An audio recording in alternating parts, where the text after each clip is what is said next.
Section 1. You will hear a telephone conversation between a woman and the reservations clerk at a conference centre. First, you have some time to look at questions 1 to 5.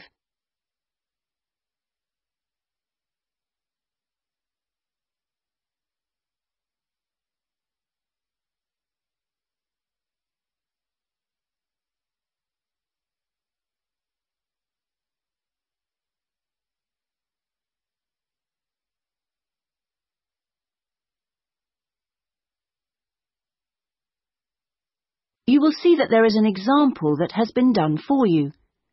On this occasion only, the conversation relating to this will be played first. Conference Centre reservations. Good morning.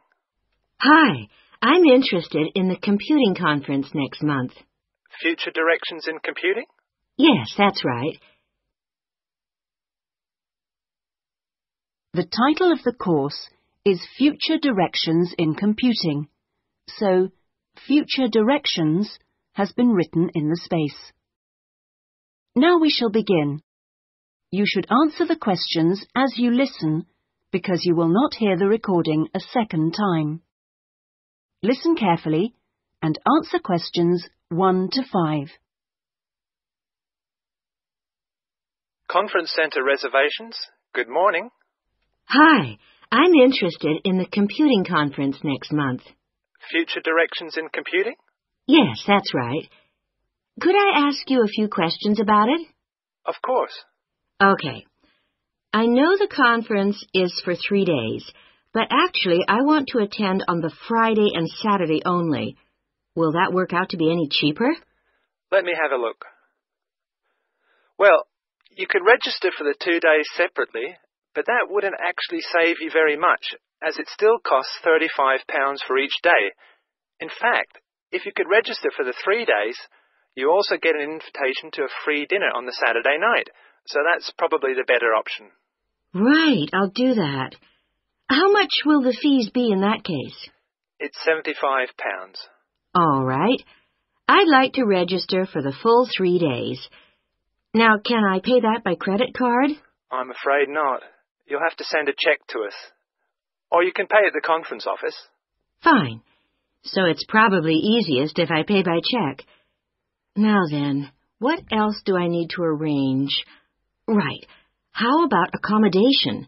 I guess that's not included in the price. No, I'm sorry, it's not. But we do have a few rooms available for delegates at the conference centre if you'd like. Those are very cheap, but if you're interested, you'll need to book soon because there's always a heavy demand for them. They are only £15 per night, but they are very basic, and you'd have to get your own breakfast because they don't provide you with that. But it's very convenient because it's in the same building as the conference rooms. Uh-huh. Or there's a very reasonable guest house, which is £25 per night, and I think that includes your breakfast. Is it close to the conference centre? It would be about a 10-minute walk away from here. I see. That sounds quite reasonable. Before you hear the rest of the conversation, you have some time to look at questions 6 to 10.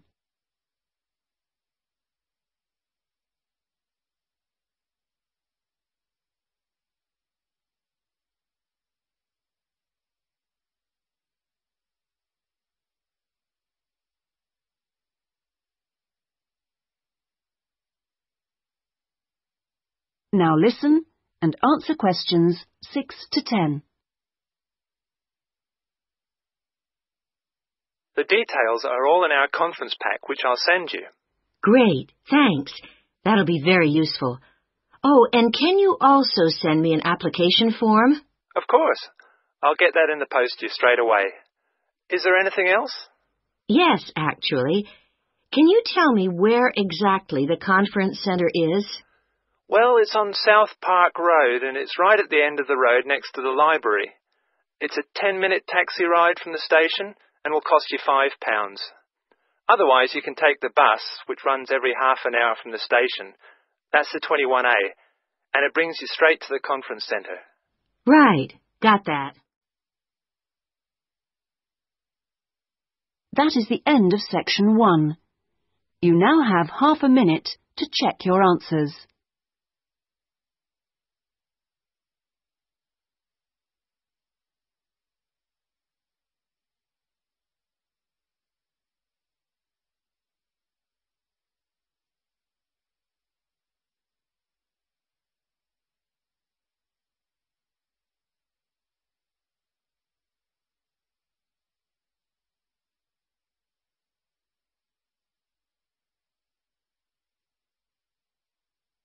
Now turn to section 2. Section 2. You will hear an introductory talk to a group of temporary workers at an international travel exhibition. First, you have some time to look at questions 11 to 13.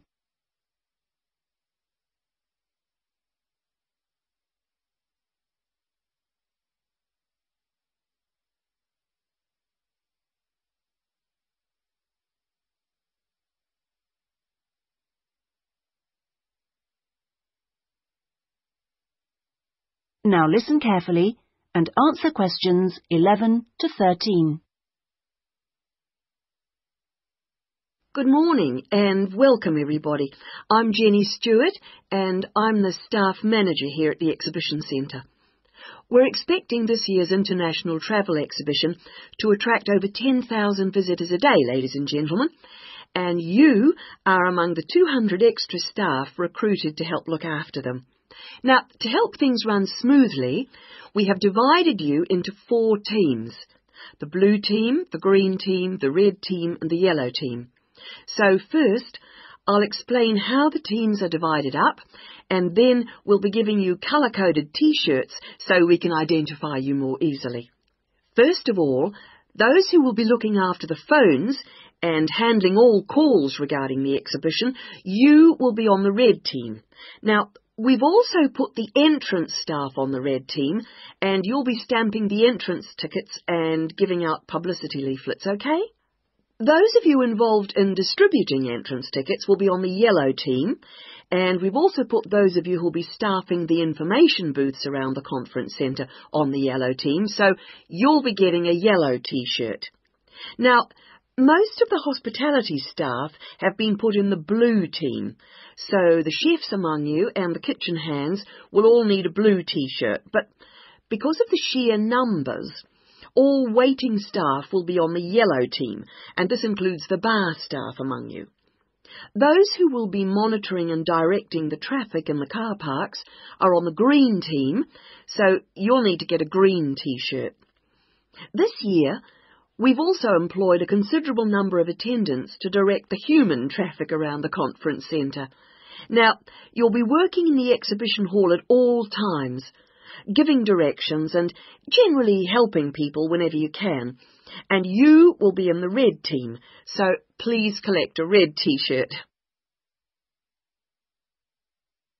Before you hear the rest of the talk, you have some time to look at questions 14 to 20.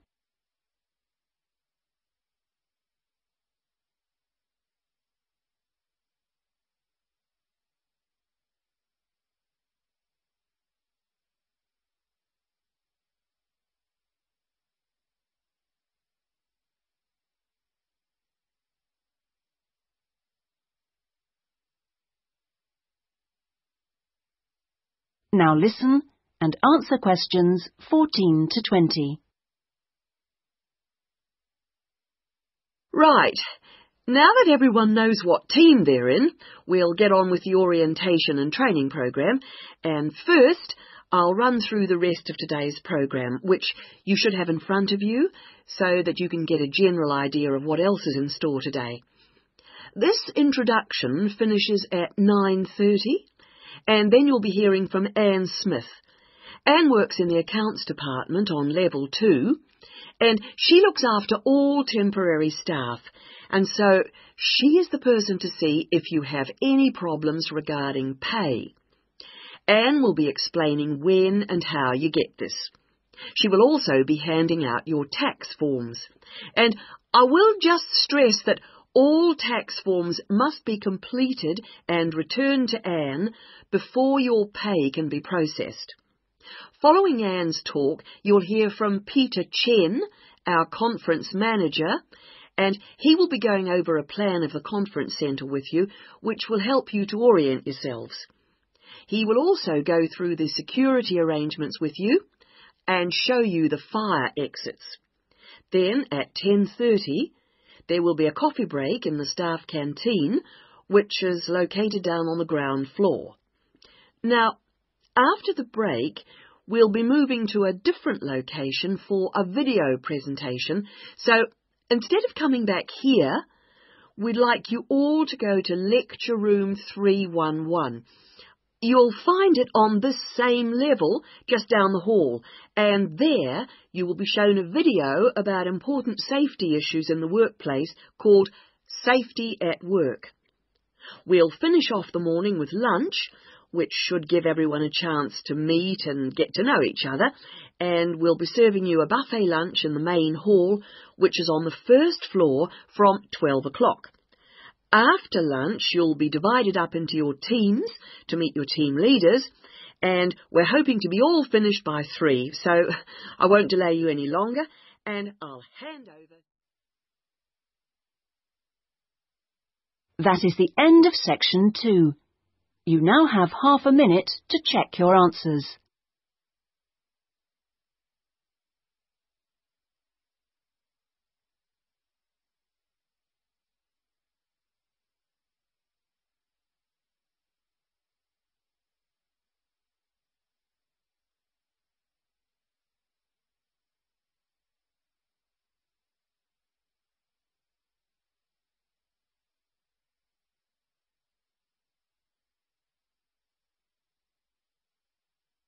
Now turn to section 3.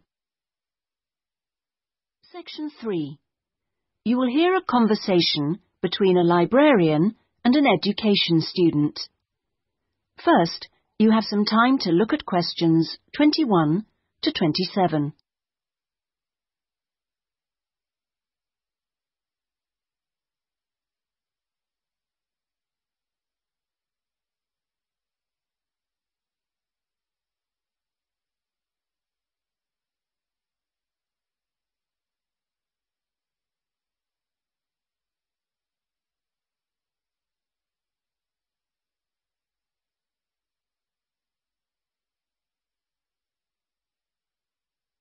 Now listen carefully and answer questions 21 to 27. Good afternoon. Can I help you? Good afternoon. Yes, I've just transferred to the School of Education, and I'd like information about joining the library. Well, the School of Education has libraries on 2 sites, as I'm sure you know. This one here is the Fordham site, and the other is on Castle Road. And is there any difference between the 2 libraries? Not in terms of their facilities.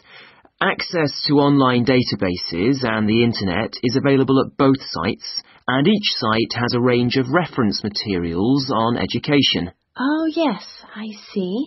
But the Castle Road site has books on the sociology of education and a collection of textbooks and teaching resources covering most of the subjects taught in secondary schools. Ah, right. But I'm training to be a primary teacher, so I need to look at materials for the 5 to 11 age group. Then you've come to the right place. At Fordham, we hold material relating to primary education, as well as special needs. But, of course, you'll need to familiarise yourself with both sites to make the most of our resources. You haven't mentioned periodicals. Are they held at both sites?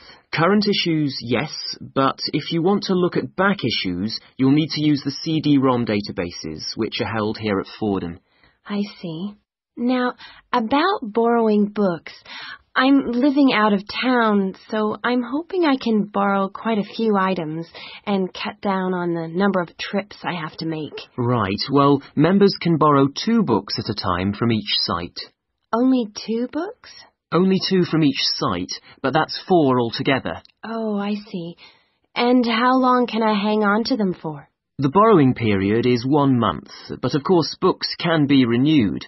You can renew any item a maximum of 3 times. Do I have to come to the library to do that? No, you can do it by telephone or email, but you can't renew overdue books this way, only before or on the due date stamped in the book. We'll need your full name, your borrower number, and the name of the site library you borrowed the items from. So, theoretically, I can borrow books for up to 3 months. Is that what you're saying? Yes, provided they're not recalled. So, what happens then? Well, sometimes an item is requested by another borrower, in which case we'd send you a letter and you'd have to return the book within 7 working days. Don't forget we're closed on Sundays. Okay. Before you hear the rest of the conversation, you have some time to look at questions 28 to 30.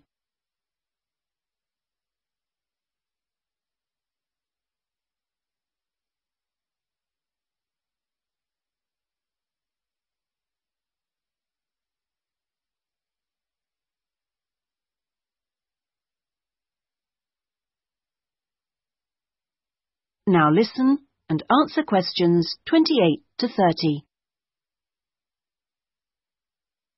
I expect it'll take me a while to find what I need.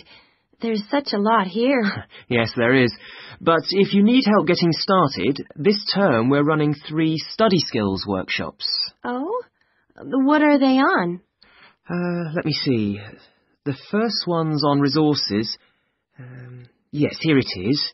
How to use the library's resources. That includes everything, not just the print and technical resources. That sounds useful. Is there anything on using the internet? Let's see. The one on the internet for beginners was last term. This term it's finding research materials online. That sounds interesting too. What's the last one? It's a workshop on dissertations. What do you mean?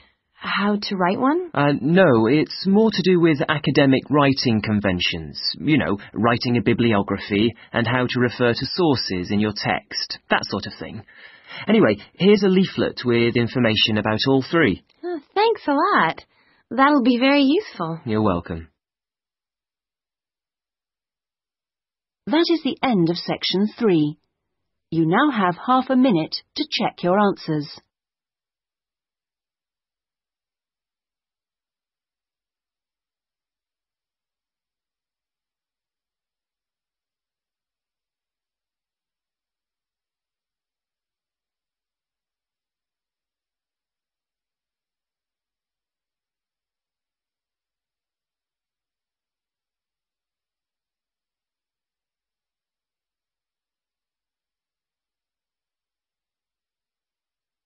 Now turn to section 4. Section 4. You will hear part of a lecture given by a conservationist on the subject of lions. First, you have some time to look at questions 31 to 40.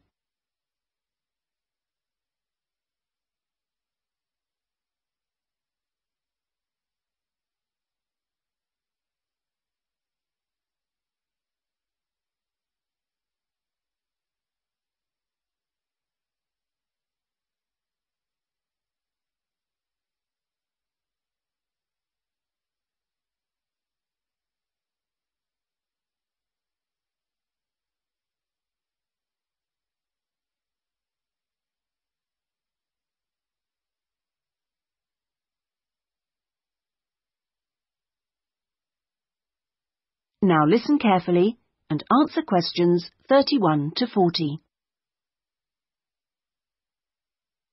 Well, most people think that lions only come from Africa. And you would be forgiven for thinking this because, in fact, most lions do come from Africa. But this hasn't always been the case. If we go back 10,000 years, we would find that there were lions roaming vast sections of the globe. But now, unfortunately, only very small sections of the lion's former habitat remain. My particular interest is Asiatic lions, which are a subspecies of African lions. It's almost 100,000 years since the Asiatic lion split off and developed as a subspecies. At one time, the Asiatic lion was living as far west as Greece and they were found from there in a band that spread east through various countries of the Middle East all the way to India. In museums, you can now see Greek coins that have clear images of the Asiatic lion on them. Most of them are dated at around 500 BC. However, Europe saw its last Asiatic lion roaming free 2,000 years ago. Over the next 1900 years, the numbers of Asiatic lions in the other areas declined steadily. But it was only in the 19th century that they disappeared from everywhere but India. So, how can you tell an Asiatic lion from an African lion, with which you're probably more familiar? Well, in general, Asiatic lions are not as big as African lions. The colour is more or less the same, but the appearance of the mane is different. That's the hair around the lion's face and neck. The Asiatic lion's mane is noticeably shorter than the African lion's. Asiatic lions also have a long fold of skin on their undersides, whereas not many African lions have this.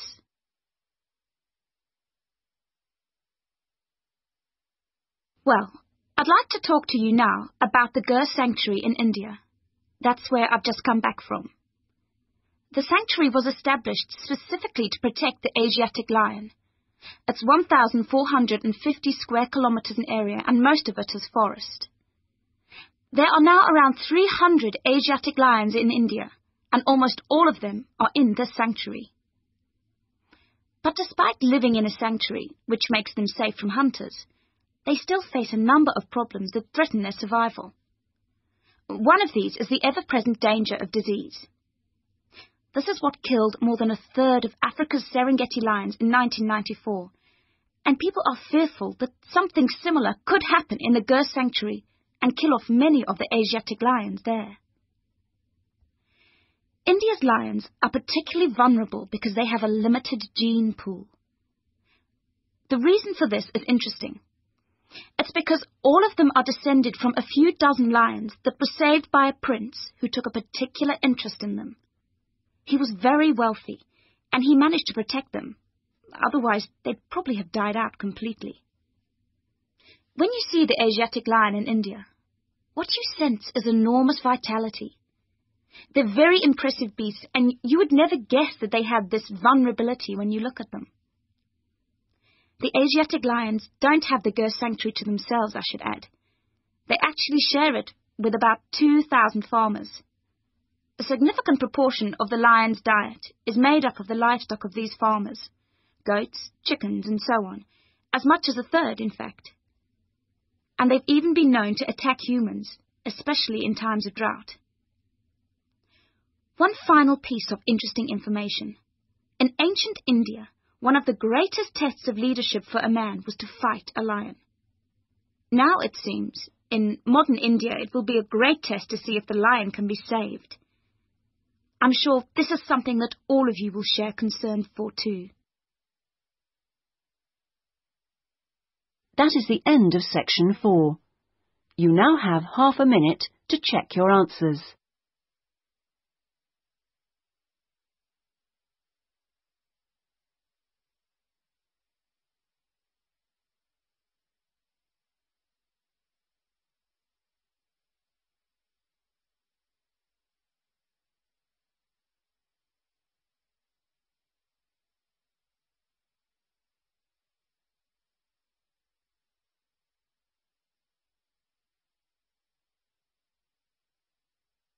That is the end of the listening test.